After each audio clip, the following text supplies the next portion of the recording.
श्री राम, जय जय। और बहुत ही आनंद आ रहा है यहाँ पे। और मैं राम दरबार आए, परशुराम दरबार, परशुराम दरबार में हूँ। और बाबा जी देखिए, आनंद आ रहा है। श्री राम जय राम, जय जय राम, श्री राम जय राम, जय जय राम, श्री राम। चलिए, जय बाबा जी, जय श्री राम। ये है आज की आधुनिक अयोध्या। तो चलिए इसे गहराई से जानने की शुरुआत करते हैं। बस अड्डा राम मंदिर से 7 किलोमीटर की दूरी पर 14 बीघा जमीन पर 219 करोड़ की लागत से लखनऊ हाईवे पर नया बस अड्डा बनकर तैयार है। रेलवे स्टेशन मंदिर से 1 किलोमीटर की दूरी पर 240 करोड़ रुपए में नया रेलवे स्टेशन डिजाइन किया गया है। भविष्य में अयोध्या से दिल्ली, मुंबई, चेन्नई, बेंगलोर, पुणे, कोलकाता, नागपुर, लखनऊ और जम्मू जैसे शहरों के लिए विशेष रेलगाड़ियां चलाई जाएंगी। हवाई अड्डा 1450 करोड़ रुपए में लगभग 1300 बीघे में फैला हुआ प्रयागराज हाईवे पर नाके के पास बनाया गया है नया एयरपोर्ट। यहाँ से राम मंदिर की दूरी सिर्फ 12 किलोमीटर है। भविष्य में कई बड़े महानगरों के लिए सीधे उड़ानें उपलब्ध होंगी। घाघरा जलमार्ग अगर आपके पास अपनी खुद की मोटर बोट है तो छपरा से घाघरा यानी सरयू नदी की सैर करते हुए लगभग 300 किलोमीटर नदी में चलकर भी अयोध्या पहुंच सकते हैं। भविष्य में इस रूट के लिए भी मोटर बोट चलाए जाने का प्रस्ताव है। राम मंदिर अयोध्या के राम मंदिर की कुल कीमत है 1800 करोड़। पूरी तरह बन जाने के बाद अयोध्या का मुख्य आकर्षण होगा। राजस्थान के मशहूर मकराना के पत्थरों से आकार लेते इस मंदिर की अनुमानित उम्र होगी लगभग 1000 साल। 22 जनवरी को पहली मंजिल का उद्घाटन होगा जिसमें राम की बाल्यावस्था की मूर्ति रखी जाएगी। बाकी की 2 मंजिलों का कार्य चलता रहेगा। खजुराहो के मंदिरों की नागर शैली के आधार पर इसे तराशा जा रहा है। मंदिर का कुल क्षेत्रफल 156 एकड़ या 251 बीघा है। हनुमानगढ़ी राम मंदिर से लगभग 800 मीटर की दूरी पर स्थित है हनुमानगढ़ी। मंदिर के आवासीय परिसर को मिलाकर यह लगभग 52 बीघे में फैला हुआ है। मंदिर की 76 सीढ़ियां चढ़कर हनुमान जी के दर्शन के बाद ही राम मंदिर में जाने का विधान है। यह मंदिर अयोध्या शहर के ठीक बीच में एक ऊंचे टीले पर बना है। शहर की तरफ आने वाले आक्रमणकारियों के आने की सूचना यहीं से प्राप्त करके अयोध्या के राजा तक भेजी जाती थी। इतिहासकारों के अनुसार जितनी बार भी अयोध्या पर आक्रमण हुआ उतनी बार इस मंदिर को भी विध्वंस झेलना पड़ा। हालांकि सन्यासियों ने हर बार इस मंदिर को फिर से खड़ा किया। आज यह मंदिर रामानंद संप्रदाय और निर्वाणी अखाड़े के अधीन है। राम की पेड़ी अयोध्या को सरयू नदी की भयंकर बाढ़ से बचाने के लिए इस बांध का निर्माण किया गया था जिस पर श्रद्धालुओं के स्नान के लिए कई घाट बना दिए गए थे। इतिहासकारों के अनुसार जितनी बार भी बांध टूटता था सरयू का पानी अयोध्या की गलियों में घुस आया करता था। इसी बाढ़ से बचने के लिए पूरे अयोध्या में जगह जगह पर ऊंचे टीले बनाए गए थे जैसे राम टीला, हनुमान टीला, लक्ष्मण टीला। आज ये बांध अयोध्या का मुख्य पर्यटन स्थल बन चुका है। हर दीपावली पर यहाँ लाखों दिए जलाकर रामायण की उस घटना को उत्सव के रूप में मनाया जाता है जब श्री राम अयोध्या वापस लौटे थे। अयोध्या के कई बार उजड़ने के पीछे एक कारण इस नदी को भी माना जाता है। हालांकि इसी नदी की वजह से यहाँ पर गन्ने की खेती बड़े स्तर पर की जाती है।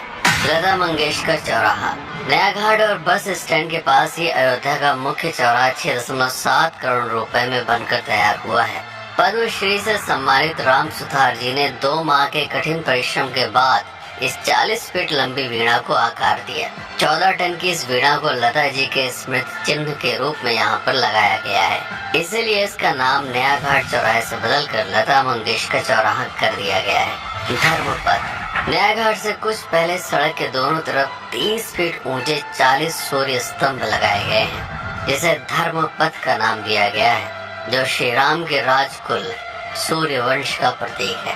दशरथ समाधि स्थल नए बस अड्डे के बगल से एक पतली रोड कछार से आगे बढ़ते हुए लगभग 12 किलोमीटर दूर ले आती है दशरथ समाधि स्थल जो बिलहर घाट पर मौजूद है जिसके बारे में मान्यता है कि यहाँ पर राजा दशरथ का दाह संस्कार हुआ था। राम मंदिर के साथ ही इस जगह को भी पर्यटन स्थल के रूप में विकसित किए जाने की योजना पर कार्य चल रहा है। भरत कुंड अयोध्या से 15 किलोमीटर दूर है नंदीग्राम। यहाँ मौजूद तालाब को भरत कुंड कहते हैं। मान्यता है कि इसी जगह से भरत ने पूरे अयोध्या का राजकार्य संचालित किया था। पर्यटकों के लिए इस स्थान को भी विकसित किया जाएगा। गुप्तार घाट राम की बेड़ी से सरयू नदी के किनारे चलते हुए 10 किलोमीटर दूर स्थित है गुप्तार घाट। ये कैंट एरिया में पड़ता है। इस जगह को श्री राम के जल समाधि के रूप में महत्व दिया जाता है। इसके अलावा अयोध्या नगर में हर गली में कई विशेष मंदिर हैं जिनकी अपनी मान्यताएं हैं, कथाएं हैं, विशेषताएं हैं। पूरी तरह से विकसित हो जाने के बाद नई अयोध्या को पूरी तरह से जानने के लिए, इसका आनंद लेने के लिए कम से कम 3 दिनों तक यहाँ रुकने की आवश्यकता है। देश विदेश से ज्यादातर पर्यटक भारत आते हैं उत्तर प्रदेश में आगरे का ताजमहल देखने और प्राचीन नगर काशी और सारनाथ घूमने। प्रश्न ये है कि अयोध्या घूमने और श्री राम का मंदिर देखने के लिए भला विदेशी क्यों आएंगे? और इसका कारण है भारत में लिखी गई राम कथा की सबसे पहली और प्राचीन पुस्तक रामायण। भारत में रामायण के अलावा कंबोडिया में रीम केर, थाईलैंड में रामकियन जो कि वहाँ की राष्ट्रीय पुस्तक है, इंडोनेशिया में ककनिक, नेपाल में भानुभक्त रामायण जैसे पुस्तकों में वाल्मीकि की रामकथा से प्रेरणा लेकर इसे अपने अपने देश की संस्कृत के हिसाब से फिर से लिखा गया है। पात्रों के नाम, कुछ नई घटनाओं के अलावा मूल रामकथा सभी में एक जैसी है। इसके अलावा भारत में ही रामकथा को लेकर संस्कृत में 7 संस्करण, हिंदी में 3 संस्करण, गुजराती में 47, उड़िया में 14, तेलुगु में 5, कन्नड़ में 4 और अन्य भाषाओं में लगभग 17 संस्करण मौजूद हैं। इसके अलावा लिखे गए नाटक, कविताएं आदि को भी अगर मिला दिया जाए तो इस दुनिया में 300 से अधिक तरह से राम कथाएं बार बार लिखी गई हैं। इन सभी राम कथाओं पर कई विशेषज्ञों ने समय समय पर अध्ययन किया और अपने विचार दिए। Father Camille Bulcke, Hermann Jacobi, Wendy Doniger, Edward Alf Hilke Beetel, Paula Richman, Aubrey Menen, Ramesh Menon, Radha Vishwanath, Shantanu Gupta, Meenakshi Jain, Lala Sitaram, Swami Gyanananda Saraswati जैसे कई लोगों ने समय समय पर राम कथा को लेकर गहन शोध किया और इसमें छिपे हुए मूल कथा के साथ ही इसके इतिहास को समझने का प्रयास भी किया। राम कथा थी कौशल प्रदेश के द्वारा किष्किंधा और लंका पर विजय प्राप्त करने की पहली बार एक अखंड भारत के निर्माण की। रामायण महत्वपूर्ण इसलिए हो जाता है क्योंकि ये अखंड भारत युद्ध से अधिक व्यक्ति के आदर्शों, सूझबूझ, मित्रता जैसे गुणों से स्थापित हुआ। रामायण एक ऐसा डॉक्यूमेंट है जो ये समझाता है कि भारत पहली बार एक कैसे हुआ। इसलिए ये गाथा न तो कभी भुलाई जा सकती है और न ही कभी मिटाई जा सकती है। और आज की अयोध्या उसे अखंड भारत का एक प्रतीक है।